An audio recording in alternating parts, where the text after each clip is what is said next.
بسم اللہ الرحمن الرحیم۔ السلام علیکم۔ آج ہم نون میم راشد کی نظم رفت جو ہے وہ پڑھیں گے، اور اس نظم کو پڑھنے سے قبل جو ہے ہم نون میم راشد کے حوالے سے کچھ باتیں جان لیتے ہیں۔ نون میم راشد 1 اگست 1910 کو گوجرانوالہ کے قصبے علی پور چٹھا میں پیدا ہوئے۔ ان کا اصل نام جو تھا وہ نذر محمد راشد تھا۔ جدید اردو شاعری کی تاریخ نون میم راشد کے ذکر کے بغیر نامکمل ہے۔ وہ جدید شاعری میں آزاد نظم کے بانی ہیں۔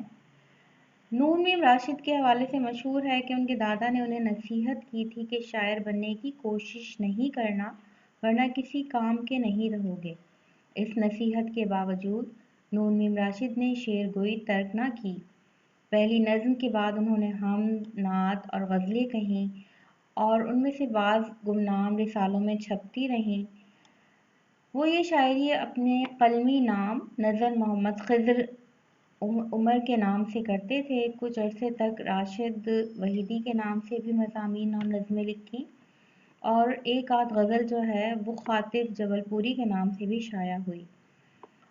1939 میں راشد آل انڈیا ریڈیو سے وابستہ ہو گئے، اور کچھ عرصے بعد انہیں پروگرام ڈائریکٹر بنا دیا گیا۔ تقسیم کے بعد ریڈیو پاکستان میں وہ ریجنل ڈائریکٹر کے عہدے پر کام کرتے رہے۔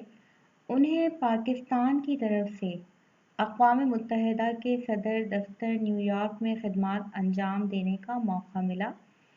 ریٹائرمنٹ کے بعد انہوں نے انگلستان میں مستقل رہائش اختیار کر لی تھی۔ نون میم راشد نے غیر روایتی مضامین کو غیر روایتی ہیئت میں ڈالنے کے شعری تجربے کی ابتدا کی۔ ان کے کلام کے 4 مجموعے ماورا، ایران میں اجنبی، لا برابر انسان اور گمان کا ممکن منظر عام پر آئے۔ راشد کی شاعری کو سمجھنے کے لیے ان کی شخصیت اور ان کے عہد سے آگہی جو ہے وہ ضروری ہے۔ راشد بلا شبہ اپنے عہد کے بڑے اور منفرد شاعر ہیں۔ زندگی کے آخری ایام میں وہ لندن میں مقیم تھے۔ وفات کے بعد ان کی وصیت کے مطابق ان کی لاش کو نذر آتش کر دیا گیا۔ وہ زندگی بھر دنیا کو چونکاتے رہے تھے، اور موت کے بعد بھی اپنی یہ عادت ترک نہیں کی۔ ان کا انتقال 1975 میں لندن میں ہوا۔ 1975 میں لندن میں ہوا۔ راشد کی انگریز بیوی شیلا نے جلد بازی سے کام لیتے ہوئے انہیں نذر آتش کروا دیا، یہ کہہ کر کہ نون میم راشد نے یہ وصیت کی تھی کہ انہیں دفنایا نہیں جائے بلکہ نذر آتش کیا جائے۔ یہ تو تھی راشد کے حالات زندگی، اور یہاں انہوں نے جو نظم کے حوالے سے جو تجربات کیے ہیں وہ اپنی مثال آپ ہیں۔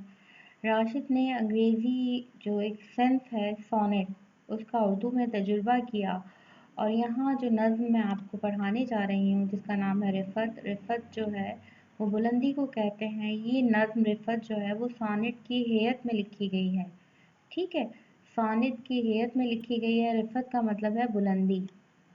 یہاں میں نظم بھی پڑھ رہی ہوں اور اس کے معنی بھی بتاتی جاؤں گی اور اس کی وضاحت بھی کروں گی۔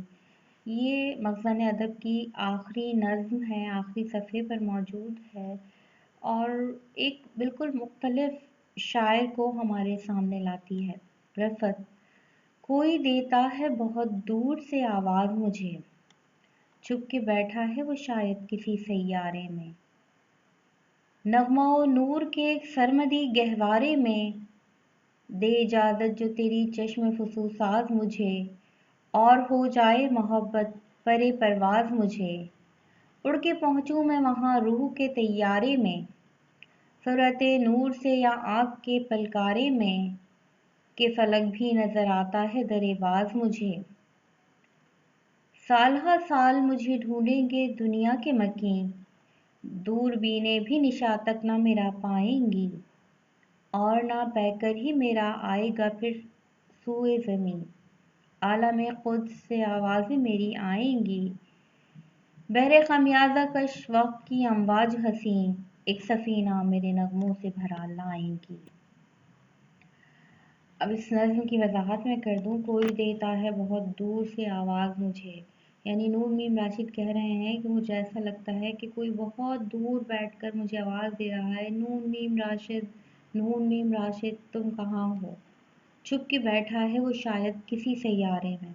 ایسا لگتا ہے کہ وہ شخص جو ہے کسی سیارے میں چھپ کر بیٹھا ہوا ہے، یعنی زمین پر موجود نہیں ہے، کسی اور سیارے میں ہے، اور وہاں سے مجھے آواز دے رہا ہے کہ نون میم راشد، نون میم راشد تم کہاں ہو؟